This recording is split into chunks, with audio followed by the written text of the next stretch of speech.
Hi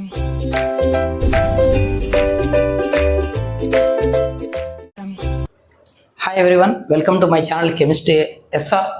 Those who are new here, myself Subbaraidu, I teach chemistry in simple way. If you are interested, keep watching. In this video, we are going to discuss about strength of acids, bases and also indicators. The topic which is related to acids, bases and salts, 10th class chemistry. So 10th class chemistry లో acids bases and salts అనే చాప్టర్లో మనం discuss చేస్తున్న topic ఏంటంటే strength of acids and bases, indicators గురించి మాట్లాడదాం. ఇది synopsis wise అంటే సింప్లెస్ట్ కీ పాయింట్స్ వైజ్లో లెసన్ ఎక్స్ప్లెయిన్ చేస్తున్నాం మనం. దీనివల్ల ఏమవుతుందంటే లెసన్లో టెక్స్ట్ బుక్లో ఉన్న ఎలాబొరేటెడ్ కంటెంట్ని సింప్లెస్ట్ వేలో కీ పాయింట్స్ లాగా నువ్వు ఈజీగా గుర్తుపెట్టుకోవడానికి 10th క్లాస్లో మంచి స్కోర్ చేసుకోవడానికి హెల్ప్ అవుతుంది. At the same time POLYCET and APRJC ఎంట్రన్స్ను అటెంప్ట్ చేయాలి అనుకున్నప్పుడు కూడా సింప్లెస్ట్ వేలో కంటెంట్ను గుర్తుపెట్టుకోవడానికి ఈ కీ పాయింట్స్ వే అనేది బాగా హెల్ప్ అవుతుంది. ఓకే, సరే చూద్దాం. Strength of acid and base. Acid strength, base strength ఏంటి? యాసిడ్ అంటే ఏంటి? వాటర్లో డిసోసియేట్ అయిపోయి H+ ఇస్తుంది. మరి స్ట్రెంగ్త్ ఆఫ్ యాసిడ్ అంటే స్ట్రాంగా, వీకా అనేది ఎలా తెలుస్తుందంటే ఒక యాసిడ్ వాటర్లో డిసోసియేట్ అయిపోయి మోర్ H+ ఇస్తే స్ట్రాంగ్ యాసిడ్, కొన్ని H+ ఇస్తే కంప్లీట్గా డిసోసియేట్ అవ్వకుండా అప్పుడు వీక్ యాసిడ్ అంటారు. బేస్ కూడా అంతే. వాటర్లో according to Arrhenius theory a base is substance that dissociate in water give OH- ions, right? Suppose the base undergo complete dissociation, give more OH- ion, it is said to be a strong base. If a base undergo partial dissociation, give less number of OH- ions, then the base is said to be weak base. Let's see. So first one, strong acid. Strong acid is nothing but acid which dissociates completely ఎక్కడ? In water. ఏమవుతుంది? And give more H+ ions. వాటర్లో కంప్లీట్గా dissociate అయిపోయి more H+ ions ఇస్తే strong acid అంటారు. Example ఏమైనా ఉన్నాయా? ఉన్నాయి. Example hydrochloric acid HCl, sulphuric acid H2SO4, nitric acid HNO3, ఇలాంటివి ఏమవుతాయో తెలుసా? ఫర్ ఎగ్జాంపుల్ HClనే తీసుకుందాం, వాటర్లో వేద్దాం. ఏమవుతుందంటే కంప్లీట్గా డిసోసియేట్ అయిపోయి H+ ions, Cl- ions ఇచ్చేస్తుంది. అంతే. ఒక్కసారి వాటర్లో వేస్తే కంప్లీట్గా విడిపోయి ఓన్లీ H+, Cl- ionలే కనిపిస్తాయి. ఓకేనా? HCl అనేది ఉండదు ఇంకా. సో అలా 100% డిసోసియేట్ అయిపోయి H+, Cl- ions ఇస్తే కంప్లీట్గా డిసోసియేట్ అయిపోయి మోర్ H+ ionలను ఇస్తే that is said to be strong acid. సరే, మరి వీక్ యాసిడ్ అంటే ఏంటి? క్లారిటీ వస్తుంది. ఇది కొంచెం ఇంపార్టెంట్, జాగ్రత్తగా అబ్జర్వ్ చేయండి. స్ట్రాంగ్ యాసిడ్, వీక్ యాసిడ్కి డిఫరెన్సెస్ తెలియాలి. వీక్ యాసిడ్ అంటే యాసిడ్ విచ్ డిసోసియేట్స్ పార్షియల్లీ, అంటే ఇన్కంప్లీట్ డిసోసియేషన్, కంప్లీట్గా డిసోసియేట్ అవ్వదు. ఎక్కడ? In water and give less H+ ions, తక్కువ H+ ionsలని ఇస్తుంది. అంటే కంప్లీట్గా డిసోసియేట్ కాదు. ఎగ్జాంపుల్ చూడు, నీకు ఐడియా వస్తుంది. ఎగ్జాంపుల్ ఏంటంటే వీక్ యాసిడ్కి అసిటిక్ యాసిడ్ CH3COOH, ఓకేనా? Carbonic acid H2CO3. సరే, ఇక్కడ ఏం జరుగుతుంది చూడు. ఫర్ ఎగ్జాంపుల్ అసిటిక్ యాసిడే తీసుకుందాం, CH3COOH. వాటర్లో వేస్తే ఫస్ట్ ఏమవుతుందంటే కొంత అసిటిక్ యాసిడ్ డిసోసియేట్ అయిపోయి CH3COO- అయాన్ని H+ అయాన్లని ఇస్తుంది. బట్ వన్స్ ఈ అయాన్స్ ఫామ్ అయ్యాక అవి మళ్ళీ రీకంబైన్ అయిపోయి వెనక్కి బ్యాక్వర్డ్ అసిటిక్ యాసిడ్ వస్తుంది. అంటే ఏంటి? ఇక్కడున్న అసిటిక్ యాసిడ్ కంప్లీట్గా అయాన్లుగా కన్వర్ట్ అవ్వలేదు. కొంత అయాన్లుగా కన్వర్ట్ అయ్యాక అందులో కొంత పార్ట్ మళ్ళీ రీకంబైన్ అయిపోయి ఇవి వస్తున్నాయి. అంటే కొంత టైం తర్వాత నువ్వు గమనిస్తే వాటర్లో వేసాక అసిటిక్ యాసిడ్ మాలిక్యూల్స్ కొన్ని ఉంటాయి, acetate ion and H+ ions కొన్ని ఉంటాయి. అంటే అయానిక్ ఫామ్లో కొన్ని ఉంటాయి, మాలిక్యూల్ డిసోసియేట్ అయిపోయి కొంత మాలిక్యూల్ అలాగే కూడా ఉంటుంది. ఓకేనా, ఇన్కంప్లీట్ డిసోసియేషన్ అంటాం దీన్ని. ఇలా కంప్లీట్గా డిసోసియేట్ అవ్వకుండా కొంత యాసిడ్ అలాగే ఉంటూ కొంత పార్టే అయాన్స్గా కన్వర్ట్ అవుతే దాన్ని వీక్ యాసిడ్ అంటారు. So carbonic acid, acetic acid ఇలాంటివన్నీ వీక్ యాసిడ్కి ఎగ్జాంపుల్. ఓకే, మరి నెక్స్ట్ స్ట్రాంగ్ బేస్ ఇదేంటో చూద్దాం. Strong base. స్ట్రాంగ్ బేస్ అంటే a base which dissociates in water completely and give more OH minus ion. So base which dissociates completely ఎక్కడ in water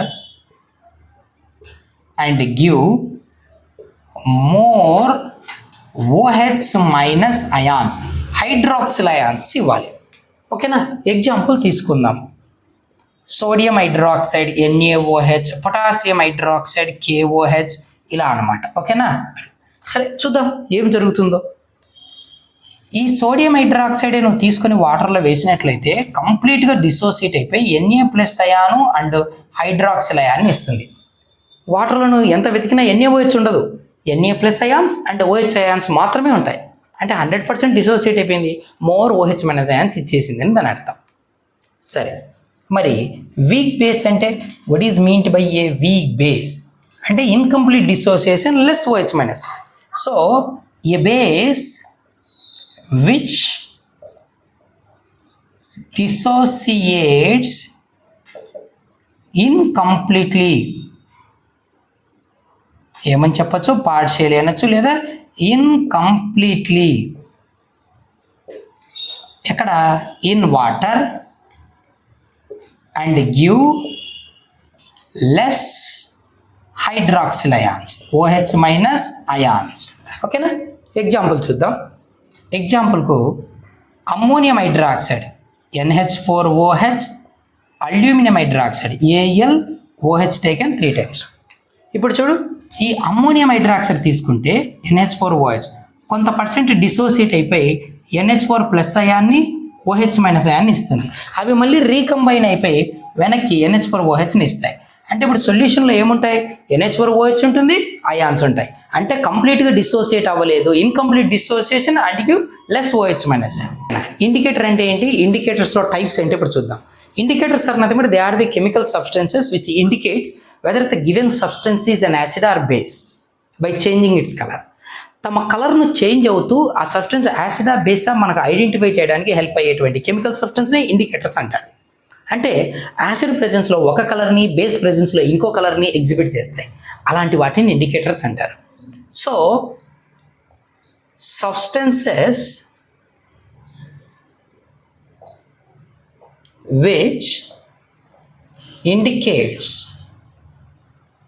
the given substance లేదా other substance as an acid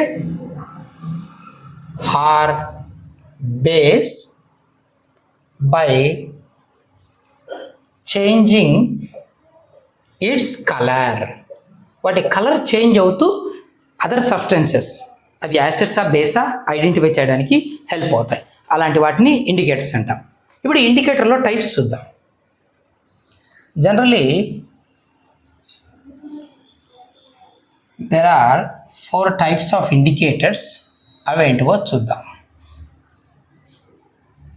కొంచెం డీటెయిల్డ్గా తెలుసుకోవడానికి ప్రతిదానికి example కూడా తీసుకుందాం. ఓకేనా, టైప్స్ ఆఫ్ ఇండికేటర్స్. ఓకేనా, ఏంటివి? First one natural indicator, nothing but they are obtained from natural resources. Second one olfactory indicators, and third one synthetic indicators, nothing but man-made, nothing but obtained, prepared in laboratory, and the last one universal indicators. ఏంటో డీటెయిల్గా చూద్దాం. Natural ఇండికేటర్కి example ఏంటంటే turmeric అంటే ఏంటి, పసుపు అంటాం చూడు అది. సో టర్మరిక్, తర్వాత లిట్మస్ పేపర్ లిట్మస్, ఓకేనా, రెడ్ క్యాబేజ్ జ్యూస్, ఇలాంటివన్నీ న్యాచురల్ ఇండికేటర్కి ఎగ్జాంపుల్, ఓకేనా. తర్వాత olfactory indicator. Olfactory indicator special type. They are the indicators which identify the given substance as acid or base by change in odor. ఇది ఒక్కటే special, by change in odour. ఇక్కడ odour అంటే smell అంటాం. Odour is nothing but smell based indicators ఇవి, ఓకేనా. Example onion, clove oil, ఓకేనా, vanilla essence అంటామే, ఇలాంటివి ఓల్ఫాక్టరీ ఇండికేటర్. సరే, సింథటిక్ అంటే మ్యాన్మేడ్, ల్యాబొరేటరీలో ప్రిపేర్ చేసేవి. మిథైల్ ఆరెంజ్, అలాగే ఫినాప్తలీన్, ఓకేనా, ఫినాప్తలీన్, ఓకే.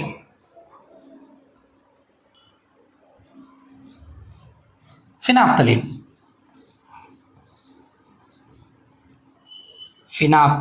అంట, మిథైల్ ఆరెంజ్, ఫినాప్తలీన్, ఇవి మ్యాన్మేడ్ ల్యాబొరేటరీ. తర్వాత యూనివర్సల్ ఇండికేటర్ అంటే they indicates the strength also. యాక్చువల్గా ఇండికేటర్ అంటే యాసిడా బేసా మాత్రమే చెప్తాయంటాం కదా. ఈ యూనివర్సల్ ఇండికేటర్ అనేవి యాసిడా బేసా చెప్తూ వాటి స్ట్రెంగ్త్ కూడా చెప్తాయి. In a range of 1 to 14 pH range they show different colour. ఏం చూపిస్తాయి? డిఫరెంట్ కలర్ చూపిస్తాయి, ఓకేనా. సరే, చూద్దాం అవేంటో. ఫర్ ఎగ్జాంపుల్, ఒక యూనివర్సల్ ఇండికేటర్ తీసుకెళ్ళి ఒక స్ట్రాంగ్ యాసిడ్కి వేసావనుకో, కలర్ ఏమొస్తుందో తెలుసా? రెడ్ కలర్ వచ్చిందంటే it means the substance is strong acid అని. ఫర్ ఎగ్జాంపుల్, ఆరెంజ్ వచ్చేసింది అనుకో, ఆరెంజ్ కలర్ వస్తే which is a weak acid అని, ఓకే. సపోజ్ గ్రీన్ కలర్ వచ్చేసింది అనుకో, nothing but the substance is neutral in nature, pH 7 అని. సరే, గ్రీన్ కాకుండా బ్లూ కలర్ వచ్చేసింది అనుకో, the substance is a weak base అని. సపోజ్ పర్పుల్ కలర్ వచ్చేసింది అనుకో, the substance is strong base అని. సో స్ట్రాంగ్ యాసిడ్ అంటే pH 1 నుంచి 2 మధ్యలో ఆ రేంజ్లో ఉండే వాటికి రెడ్ కలర్ చూపిస్తుంది. వీక్ యాసిడ్ అంటే ఒక 5 to 7 రేంజ్లో ఇక్కడ ఉండే వాటికి వీక్ యాసిడ్ ఆరెంజ్ కలర్ కనిపిస్తుంది. న్యూట్రల్ అంటే pH ఎగ్జాక్ట్లీ ఎంత ఉంటుందంటే 7 ఉంటుంది, ఎగ్జాక్ట్లీ 7. వీక్ బేస్ అంటే ఒక 8, 9 ఆ రేంజ్ అనమాట. స్ట్రాంగ్ బేస్ అంటే 13, 14 ఈ రేంజ్ అనమాట. ఇలా ఒక్కొక్క pH రేంజ్లో ఒక్కొక్క కలర్ ఇండికేట్ చేస్తాయి. ఎవరు? Universal indicator. That's why universal indicators which indicates whether the given substance is an acid or base, at the same time their strength also by changing color in the range of pH 1 to 14. ఇప్పుడు వీటిని ఏ acid మీడియంలో ఏ colour exhibit చేస్తే, basic మీడియంలో ఏ colour exhibit చేస్తే ఒక చిన్న tabular ఫామ్లో వేసుకుందాం, ఓకే. ఇప్పుడు ఇండికేటర్స్ కొన్ని తీసుకుందాం. ఆ ఇండికేటర్స్ ఒరిజినల్ కలర్ ఏముంటుందో చూద్దాం. వాటిని యాసిడిక్ మీడియంలో ఏ కలర్ ఎగ్జిబిట్ చేస్తాయి, బేసిక్ మీడియంలో ఏ కలర్ ఎగ్జిబిట్ చేస్తాయో చూద్దాం. లిస్ట్ ఒకటి తీసుకున్నాం, చూద్దాం. రెడ్ లిట్మస్ పేపర్ను ఒరిజినల్గా రెడ్ కలర్లో ఉంటుంది, పేరే రెడ్ కలర్లో ఉంటుంది. యాసిడ్లో ప్లేస్ చేసావంటే కలర్లో ఎలాంటి చేంజ్ ఉండదు యాసిడిక్ మీడియంలో, ఒక యాసిడ్ సొల్యూషన్లో. బట్ బేస్లో ప్లేస్ చేస్తే బ్లూ కలర్గా టర్న్ అవుతుంది, ఓకేనా. అలాగే బ్లూ లిట్మస్ తీసుకున్నాం అనుకో, దాని original colour blue. Acidic medium లేదా యాసిడ్లో ప్లేస్ చేస్తే బ్లూ టర్న్స్ టు రెడ్ అంటాం. మరి అదే బ్లూ లిట్మస్ను బేస్లో పెట్టేస్తే దాని బ్లూ దానికే ఉంటుంది, నో చేంజ్ ఇన్ కలర్. అలాగే టర్మరిక్ అంటే పసుపు అంటాం కదా, దాన్ని తీసుకున్నట్లయితే నువ్వు గమనిస్తే ఎల్లో కలర్లో ఉంటుంది, పసుపు ఎల్లో కలరే కదా. సరే, ఒక యాసిడ్లో ప్లేస్ చేస్తే నో చేంజ్ ఇన్ కలర్, అది అలాగే ఉంటుంది. బట్ ఒక బేస్లను ప్లేస్ చేస్తే రెడ్డిష్ బ్లూ లేదా రెడ్డిష్ అని చెప్పుకోవచ్చు. Best example Ugadi. రీసెంట్గా ఫెస్టివల్ అయిపోయింది. ఉగాది ఫెస్టివల్కు నువ్వు గమనిస్తే ఓల్డెన్ డేస్లో పసుపు కొమ్మలు బాగా దంచి వాటికి కాస్త చున్నం యాడ్ చేసేవాళ్ళు. సున్నం అంటే ఏంటి? కాల్షియం హైడ్రాక్సైడ్ అంటే లైమ్, స్లేకెడ్ లైమ్ అంటాం కదా, CaOH ట్వైస్. ఆ సున్నాన్ని పసుపు కొమ్మలు బాగా దంచి దానికి యాడ్ చేసి వాటర్ కలిపి పెడితే రెడ్డిష్గా వచ్చేది. దాన్ని తీసుకొని వసంతం లాగా చల్లుకునేవాళ్ళు. బట్ నవేడేస్లో అది ఎవరి మర్చిపోయారు. అంత గ్రీజు, ఆయిల్, పెట్రోల్ ఏదేందో పూసేసుకుంటారు, మట్టి దుమ్ము అంతా లీవ్ ఇట్. కానీ ఓల్డ్ ట్రెడిషన్స్ వెళ్ళాయి. అలా ఎప్పుడైతే మనం వసంతం పైన చల్లుకుంటామో పసుపు అనేది న్యాచురల్ యాంటీబయాటిక్, మన బాడీలో ఉన్నటువంటి బ్యాక్టీరియాను చంపేస్తుంది, బాడీ పైన ఉన్నటువంటి బ్యాక్టీరియాని. ఓకేనా? కాబట్టి ఉగాది ఫెస్టివల్కి వసంతం చల్లుకోవడం మంచిది, ఆయిల్స్, గ్రీజులు ఇలాంటి పూసుకోవడం first. Okay, natural antibiotic turmeric అనేది. ఓకే, తర్వాత red cabbage juice. Red cabbage juice purple కలర్లో ఉంటుంది. వంకాయ కలర్ అంటామే మనం, అది పర్పుల్ కలర్. ఇది ఒక అసిడిక్ సొల్యూషన్కి యాడ్ చేస్తే, ఒక యాసిడ్కి యాడ్ చేసినప్పుడు లేదా అసిడిక్ మీడియంలో ఒక డ్రాప్ వేస్తే రెడ్డిష్గా మారిపోతుంది సొల్యూషన్ అంతా. అదే నువ్వు రెడ్ క్యాబేజ్ జ్యూస్ను ఒక బేస్కి యాడ్ చేస్తే గ్రీనిష్ ఎల్లో, ఏ కలర్కి మారుతుంది? Greenish yellow colour. తర్వాత ఫినాప్థలిన్, ఇది వాటర్ లాగా ఉంటుంది, colourless. So colourless, but acidic సొల్యూషన్కి యాడ్ చేస్తే సేమ్ అలాగే ఉంటుంది, colourless, no change in colour, but బేస్లో పింక్ కలర్ని ఎగ్జిబిట్ చేస్తుంది. ఓకేనా? అలాగే methyl orange, original colour orange, ఒక అసిడిక్ సొల్యూషన్కి యాడ్ చేస్తే రెడ్ కలర్ వస్తుంది, అదే బేసిక్ సొల్యూషన్కి యాడ్ చేస్తే ఎల్లో కలర్ వస్తుంది. ఓకేనా? బేస్లో ఏ కలర్ ఉంటుంది? ఎల్లో. యాసిడ్ యాడ్ చేసినప్పుడు ఏ కలర్ అవుతుంది? రెడ్ అవుతుంది. చివరిగా ఆనియన్, ఇవి ఆల్ ఫ్యాక్టరీ ఇండికేటర్స్, ఓడర్ బేస్డ్ అన్నాం. సో ఇక్కడ కలర్ ఏం నాట్ అవైలబుల్. ఓకేనా? ఇప్పుడు ఒక యాసిడ్కి యాడ్ చేస్తే ఆనియన్ కానీ వెనిలా కానీ నో చేంజ్ ఇన్ ఓడర్, ఏం చేంజ్ నోటీస్ చేయవను. అదే ఒక బేస్కి యాడ్ చేస్తే వాటి స్మెల్ వ్యానిష్ అయిపోతుంది, స్మెల్ పోతుంది. అంటే ఏంటి? స్మెల్ బేస్డ్ ఇండికేటర్స్ ఇవి. యాడ్ చేసినప్పుడు ఎలాంటి స్మెల్ చేంజ్ లేదు అంటే ఇది యాసిడ్ అని. అదేను ఆనియన్ కానీ వెనిలా కానీ, వెనిలా ఎసెన్స్ అంటాం కదా, అని కానీ ఒక బేస్కి యాడ్, ఒక సబ్స్టెన్స్కి యాడ్ చేసినప్పుడు దాని స్మెల్ లేదా ఓడర్ వ్యానిష్ అయిందంటే ఖచ్చితంగా అది బేస్ అని. So this is about indicator, types of indicator and different indicators and their characteristic colors to identify the given substance is acid and base. So indicators అనే topic చాలా important. Previous questions గమనిస్తే ఒక 2 classes తర్వాత previous questions కూడా చేద్దాం. ఆ previous questions అన్ని observe చేస్తే ఒక 50 క్వశ్చన్స్, 56 క్వశ్చన్స్ నోటీస్ చేస్తే అందులో 15 క్వశ్చన్స్ ఇండికేటర్స్ పైనే ఉన్నాయి. సో చాలా important. Hope you understand. If you have a doubt, feel free, do leave a comment, but don't forget to like, share and subscribe. Keep watching. Thank you.